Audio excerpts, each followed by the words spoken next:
خدا کے حکم کے سامنے کبھی بھی چوں چرا نہ کرنا۔ آرڈر آ گیا ہے، شریعت کا حکم ہے، دین کا حکم ہے، چوں چرا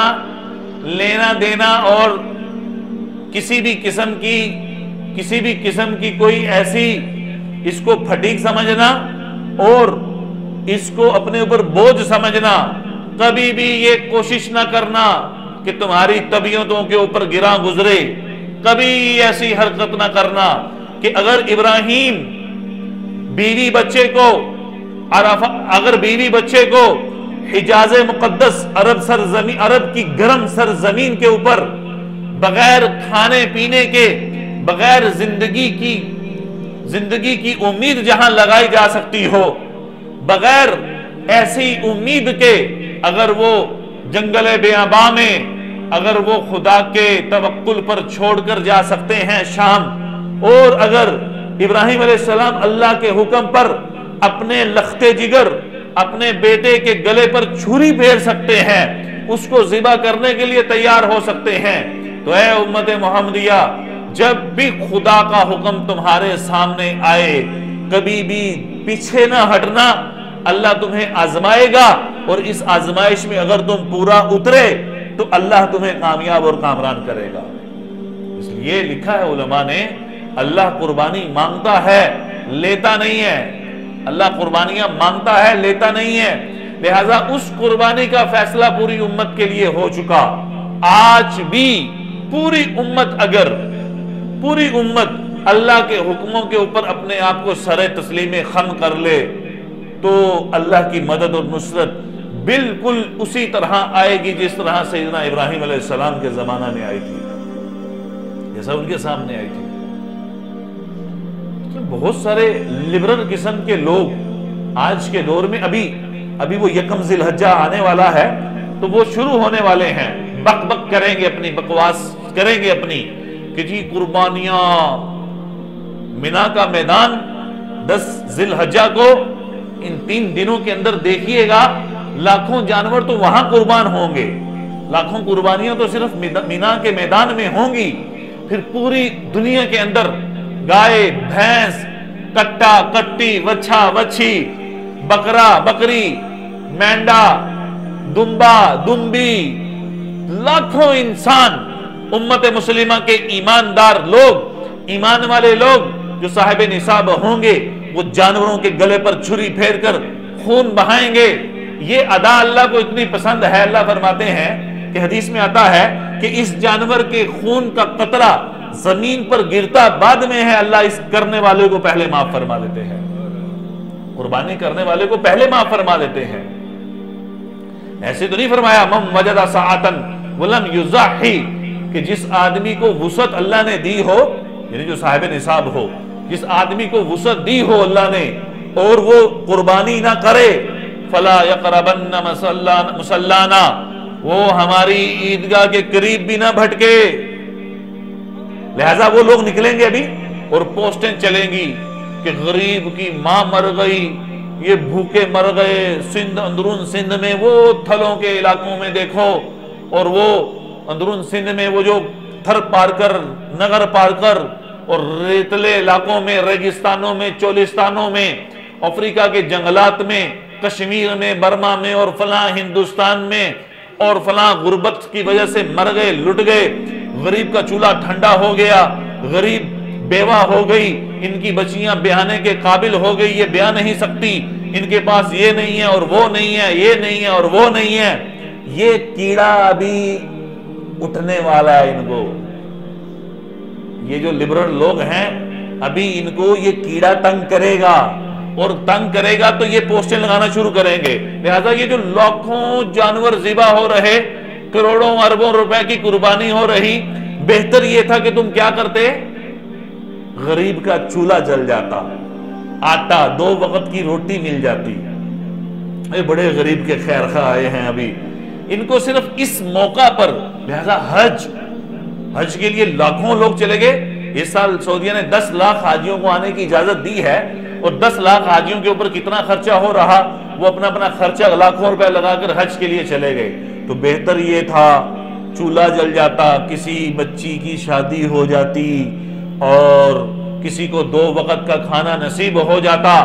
اور جی یہ ان کی غربت ختم ہو جاتی، یہ کیڑا ان کو تنگ کرنے والا ہے۔ او بھائی یہ خدا کا حکم ہے، ہم منون ایسے ہی پورا کریں گے، ہمیں کوئی ضرورت نہیں ہے، ہم یہاں عقل کے تابع نہیں ہیں، خدا کے حکم کے تابع ہیں۔ اللہ عقل میں تو یہ بات آ رہی، اور تم لوگوں کی عقلوں کے ساتھ کھلواڑ کر رہے، تنگ کر رہے، لیکن ہم اپنے آپ کو سر تسلیم خم کرتے ہیں اللہ کے حکم کے سامنے کہ اللہ بس ہمیں کوئی عقلی دلیل کی ضرورت نہیں ہے، تم جتنی بھی عقلی دلیلیں مانگو یا جتنی بھی عقلی دلیلیں ہمیں دو، ہمیں اس کی کوئی ضرورت نہیں ہے۔ اللہ نے حکم دے دیا کہ قربانی کر، جانور کا خون بہا، میں جانور کروں گا، خون بہاؤں گا، میں اللہ کو جانور کا خون بہا کر اس کی خوشنودی حاصل کروں گا۔ اللہ نے حکم دیا کہ دیوانہ وار آؤ، میرے گھر کے چکر لگاؤ، صفا مروہ کی سعی کرو، حج بیت اللہ کرو، لہذا میرا پیسہ ہے، میرے پاس استعداد ہے، میں اس حکم پر اسی طرح عمل کروں گا جیسے کہ اللہ چاہتا ہے، لہذا مجھے تمہاری عقل کی ضرورت نہیں ہے اور عقلی دلیلوں کی ضرورت بھی نہیں۔ یہ ایمان ہے، یہ ایمان ہے کہ تمہاری زبانیں اس وقت بند رہتی ہیں، تمہاری انگلیاں اس وقت نہیں چلتی لکھنے کے لیے، یا تم جب پوسٹیں بنا کر شیئر کرتے ہو اور تم فیس بک، انسٹا اور یوٹیوب اور سوشل میڈیا کی دنیا میں آ کر تم امت محمدیہ کے نوجوانوں کو گمراہ کرنے کی کوشش کرتے ہو کہ تمہاری غربت کا درد، جو تمہارے اندر ایک غربت کا درد ہے، اس وقت کہاں ہوتا ہے کہ جب فضول خرچیاں قوم عام کرتی ہے، جب حکومتوں کے فیصلے غلط اٹھتے ہیں، جب حکومتی ممبران اور حکومتی لوگوں کی عیاشیاں سرعام ہوتی ہیں، اس وقت تمہاری بولتی کیوں بند ہوتی ہے؟ قربانی کا فلسفہ یاد رکھیے گا، یہ صرف رضائے الہی ہے، رضائے الہی ہے، اللہ کی خوشنودی کو حاصل کرنا صرف اللہ۔ اس لیے مسلمان کا عقیدہ کیا ہے کہ جب بھی غیر اللہ کے نام پر کوئی چیز ذبح کی جاتی ہے، جب بھی کوئی چیز غیر اللہ کے نام پر ذبح کی جائے گی، حرام ہے، اس کا گوشت حرام، اس کی قربانی حرام، اس کا گوشت نہیں کھا سکتے آپ۔ مقصود کیا ہے کہ اس خون بہانے سے، اول تو بہت سارے غربا جو سال بھر گوشت نہیں کھا سکتے، کم از کم ان کو ان دنوں میں گوشت کھانا تو نصیب ہوگا یا نہیں ہوگا؟ او غربا کے خیر خواہ ہو، او غریبوں کے خیر خواہ ہو، آپ کو نہیں کہہ رہا ہوں، یہ جہاں اپلوڈ ہوگا ان کو سمجھ آ جائے گی، یہ بیان جہاں چلے گا ان کو سمجھ آ جائے گی، ابھی جاگیں گے۔ غربا اور غریبوں کے خیر خواہ ہو، یہ دیکھو کہ اس گوشت کے ذریعے الحمدللہ اللہ نے عربوں سے بڑا کام لیا ہے، عربوں کی عیاشیاں، ان کی نافرمانیاں اپنی جگہ پر، لیکن کچھ کام اللہ لے رہا ہے۔ پورے سال کے اندر افریقہ کے جنگلات میں، افریقہ کے بالکل ایسے ملکوں میں جہاں پہننے کے لیے لباس تک نہیں ہوتے، اور وہ کالی دنیا جہاں انسانیت قریب سے بھی نہیں بھٹکتی، اور جہاں تبلیغ اور دعوت کی محنت سے اب وہاں کی انسانیت کو شعور آ رہا ہے، لوگوں کو جینے کا ڈھنگ آ رہا ہے،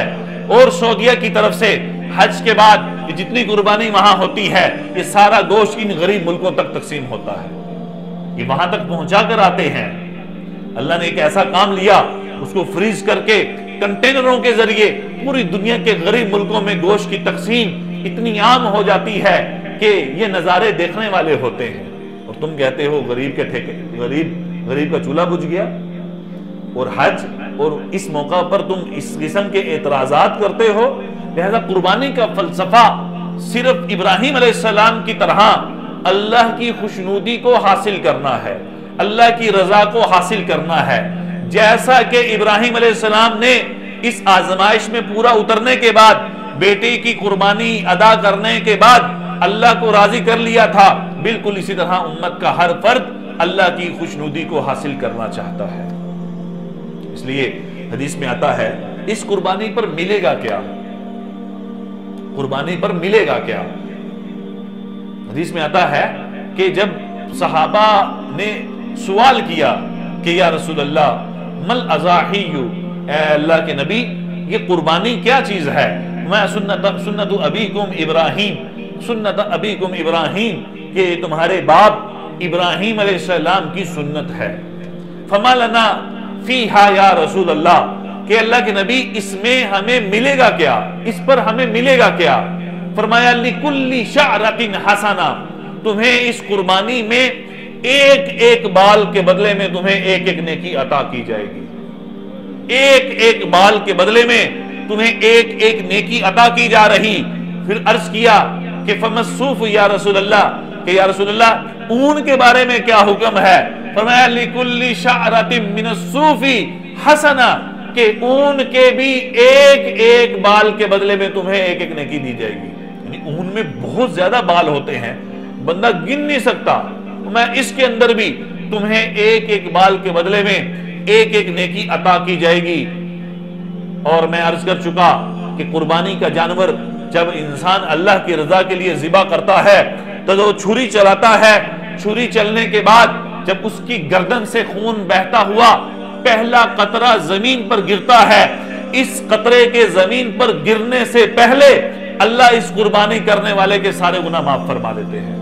اللہ اس کی بخشش فرما دیتے ہیں۔ اور ڈانٹ ڈپٹ اور وعید قربانی نہ کرنے کا خمیازہ، اور اس کے اوپر اللہ کے رسول صلی اللہ علیہ وسلم کی ناراضگی کہ من وجد ساعتن ولم یضحی، کہ جس کو وسعت تھی اور اس نے قربانی نہیں کی، فلا یقربن مصلانا، کہ وہ ہماری عیدگاہ کے قریب بھی نہ بھٹکے، وہ ہمارے قریب بھی نہ آئے، اس کا ہماری خوشیوں سے کوئی تعلق نہیں ہے، اس کا ہماری خوشیوں سے کوئی تعلق نہیں ہے۔ اس لیے جو صاحب نصاب ہوں ابھی وقت ہے، جس کے پاس جو صاحب نصاب ہے وہ ابھی سے قربانی کی نیت کرے، اللہ سے مانگے، اللہ انشاءاللہ اس کو ضرور اس قربانی خریدنے کی نیت پر اللہ تعالیٰ اس کے لیے آسانیاں فرمائیں گے۔ حالات آپ ہمارے سامنے ہیں، حالات اس وقت سب کے سامنے ہیں،